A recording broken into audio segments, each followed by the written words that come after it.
All right, question 9. Find the length of the indicated segment. Here, it is best for you to color code it. I'm not going to color code it because I already color coded the previous problems.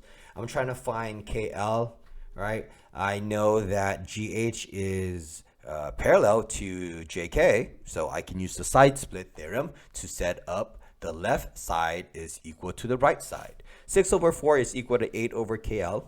Cross multiply. 6 KL is equal to 8 times 4.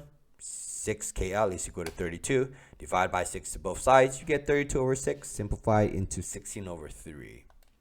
Likewise, SU, this is the same thing as the slide split theorem, but this is the 3 angle that are all parallel apparently to each other.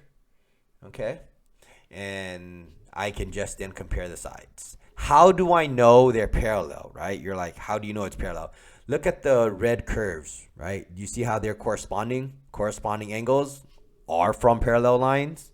Same thing as R and T are corresponding, so therefore they have to be parallel.